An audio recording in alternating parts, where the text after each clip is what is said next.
અને ગ્રામ્યની આશા વર્કર તરીકે ફરજ બજાવતી મહિલા કર્મચારીઓએ રાજકોટ જિલ્લા કલેક્ટરને આવેદનપત્ર પાઠવ્યું।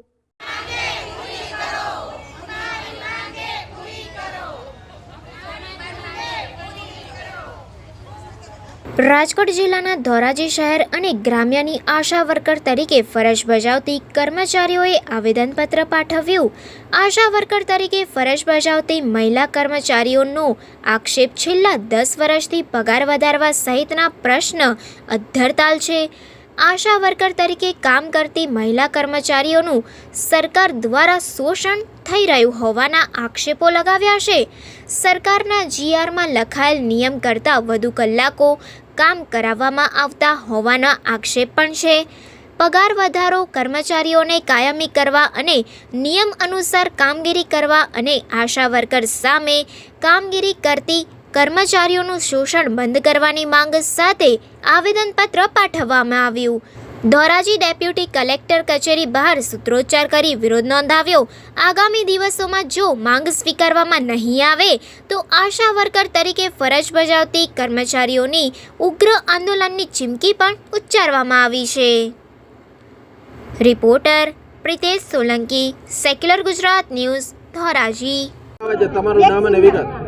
મારું નામ ઠેસિયા સંગીતાબેન છે। હું ફેસિલિટર તરીકે તોરણિયા પીએચસીમાં કામ કરું છું, પણ અમારી વિવિધ માગણીઓ સરકાર સ્વીકારવામાં આવે અમે અત્યારે કલેક્ટર સાહેબને આવેદનપત્ર આપવા માટે ધોરાજી આવ્યા છીએ। બધા ગ્રામ્યના આશાબેનો અને અર્બન વિસ્તારના પણ આશાબેનો આવે છે। અમારો ફિક્સ પગાર કરવામાં આવે, અમને કાયમી કરવામાં આવે અને અમારી કામની કલાકો નક્કી કરવામાં આવે। અમારો જીઆર માત્ર 2 કલાક કામનો જ છે, પણ માત્ર અમને 8-8 કલાક 10-10 કલાક અમને કામ કરાવે છે। ગમે ત્યારે કામ માટે બોલાવે છે, ન જાય તો ધમકીઓ આપવામાં આવે છે અમારી બહેનોને કે તમને છૂટા કરી દેશું, આમ કરી દેશું। કોવિડમાં અમે માગણી નહીં સ્વીકારાય તો અમે ઉગ્ર આંદોલન કરશું। અમારું આંદોલન કાયમી ચાલુ રહેશે અને અમે આગળ જઈને પણ સરકાર સામે અમારો અવાજ ઉઠાવશું। કોવિડમાં અમે રાત દિવસ કામ કર્યું છે, જીવના જોખમે બધાએ કામ કર્યું છે, પણ અમને એમનું પેમેન્ટ નથી મળ્યું। આરોગ્યના બીજા કર્મચારીઓને મળ્યું છે તો અમને કેમ ન મળે? અને બધાય વેતન બીજા રાજ્યમાં બધાય મળે છે, તો ગુજરાત સરકારને શું તકલીફ છે કે અમને વેતન ના આપે? વીણાબેન, મારું નામ વીણાબેન દિલીપભાઈ તલસાણિયા, અર્બન 2 માં ફરજ બજાવું છું। અમારી હાલના આજે અમે કલેક્ટરશ્રીને આવેદનપત્ર આપ્યું છે। અમારા એમાં એ મુદ્દા છે કે કોરોના કાળમાં જે કામગીરી કરી છે એનું હજી પણ અમને પૂરું વળતર મળવામાં આવ્યું નથી। જેવું કે અમે સેશન ગોઠવાતા વેક્સિનેશનના રાત દિવસ અમે કામ કર્યું છે, એમાં એનું અમને કોઈ વળતર મળવામાં આવ્યું નથી કે તમને ન મળે તો બીજા તાલુકા જિલ્લામાં મળે તો અમને કેમ ન મળે? અમને મળવા પાત્ર છે।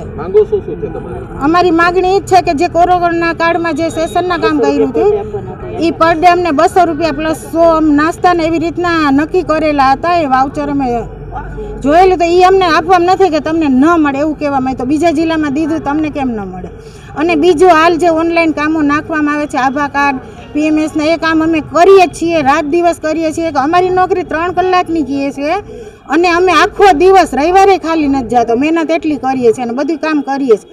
ઓનલાઈન કામ અમુક આશા આગળ એન્ડ્રોઈડ મોબાઈલ નથી હોતા, તો એ કામ કઈ રીતે કરી શકે? તો બીજાને પૈસા દઈને કરાવવાના?